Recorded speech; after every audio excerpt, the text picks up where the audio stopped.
여러분 그 사람의 입술을 보면 그 사람이 어떤 사람인가 대략 알 수가 있습니다. 그 말은 우리가 처한 상황과 우리 입술이 다를 수 있다라고 하는 것입니다. 오늘 예레미야 선지자가 처한 상황을 현실의 눈으로만 바라보면 참 어렵고 절망스러운 상황입니다. 나라는 멸망하고 또 사랑하는 백성들, 동료들 포로로 끌려가기 직전의 상황입니다. 사람의 눈으로 보면 소망이라고는 전혀 찾을 수 없고 절망뿐인 그런 상황이죠. 절망하는 것이 정상적으로 보이는 상황, 그런 상황이 예레미야 선지자가 살아가던 시대입니다.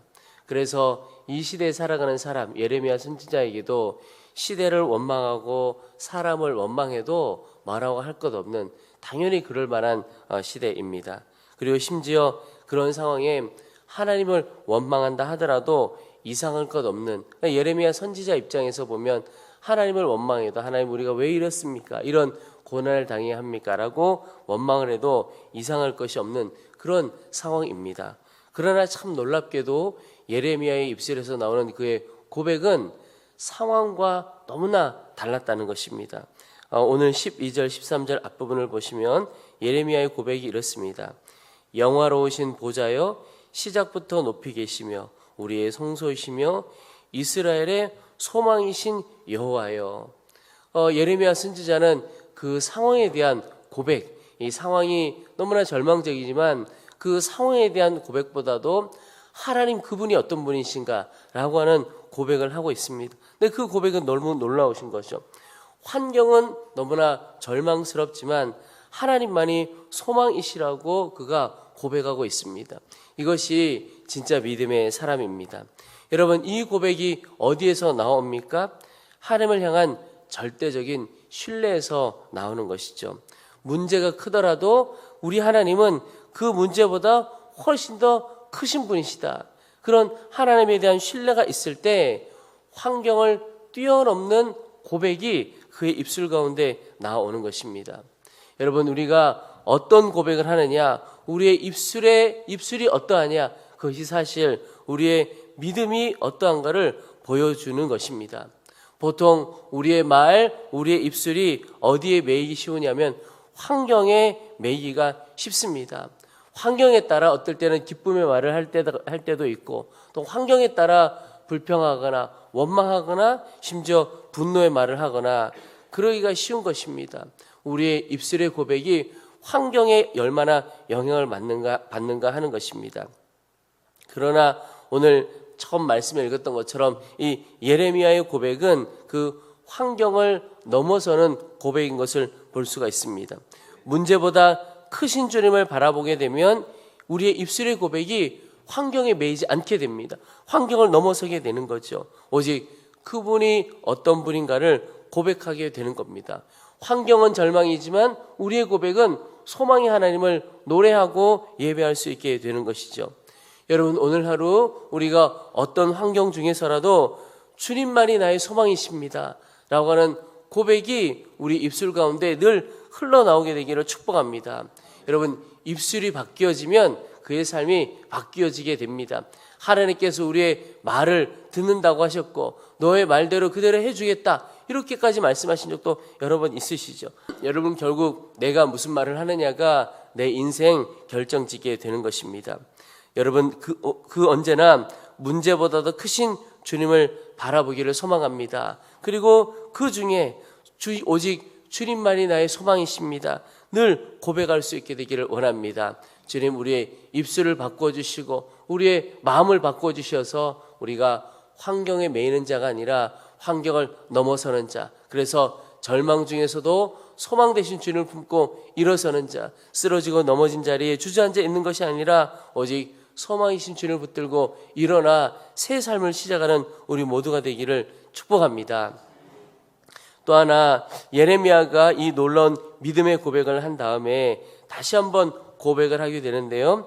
13절에 보면 이스라엘의 소망이신 여호와여, 무릇 주를 버리는 자는 다 수치를 당할 것이라. 무릇 여호와를 떠나는 자는 흙의 기록이 되오리니 이는 생수의 근원이신 여호와를 버림이니이다. 여러분, 주님을 버리는 자 수치를 당할 것이다. 여호와를 떠나는 자 흙에 기록될 것이다. 여러분, 흙에 기록된다는 것이 무엇입니까? 오래 남으려면 바위에 기록해야죠.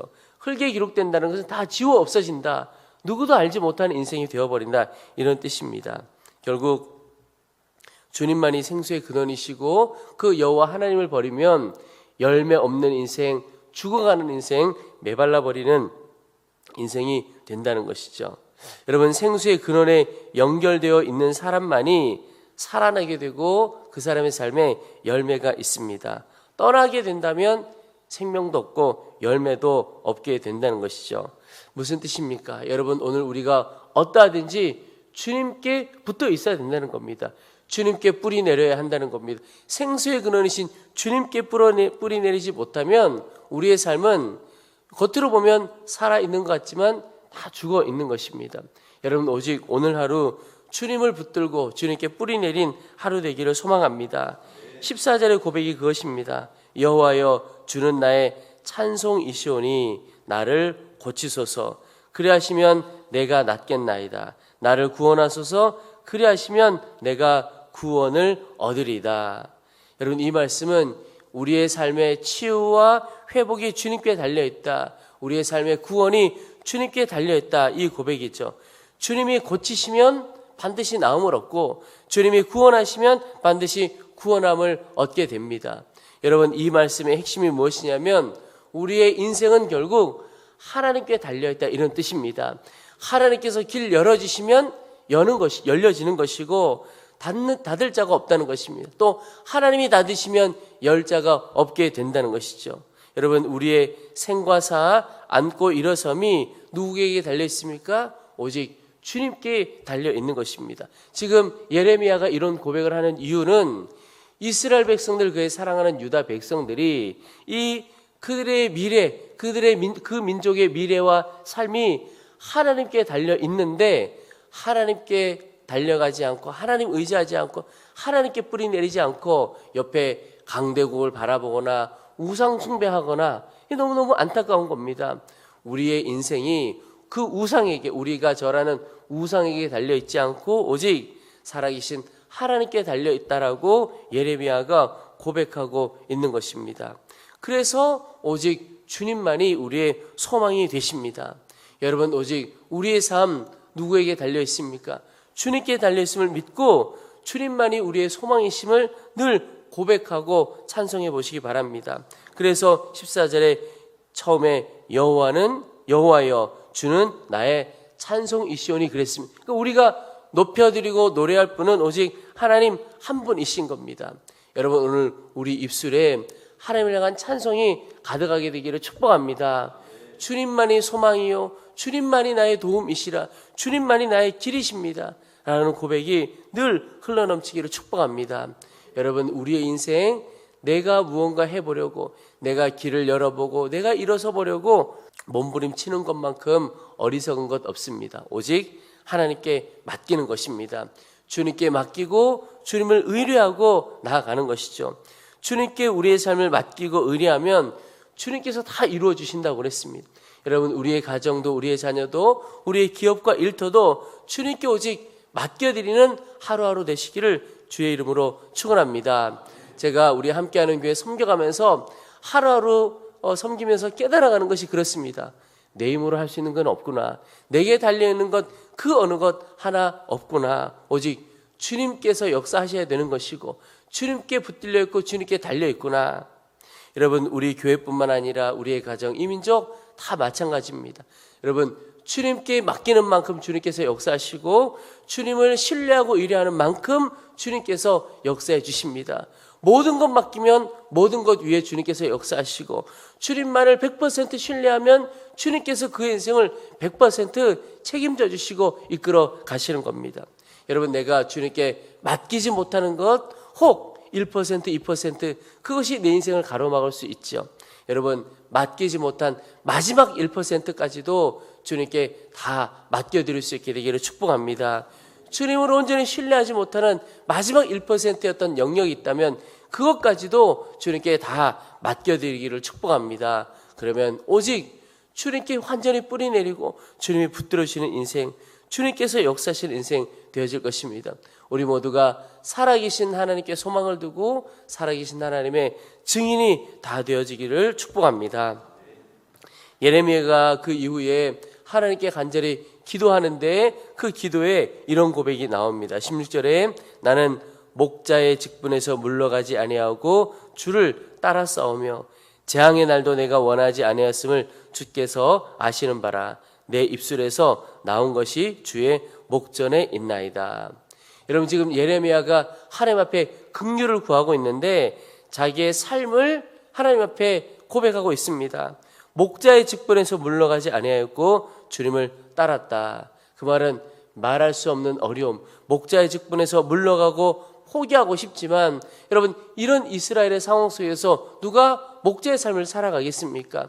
심판의 메시지를 전해야 하고 회개의 메시지를 전해야 하고 그 백성들에게 전혀 인기 없는, 백성들이 좋아하지 않는 그런 메시지를 전해야 함에도 불구하고 그의 고백은 오직 주를 따라 싸우며 이렇게 고백하고 있습니다.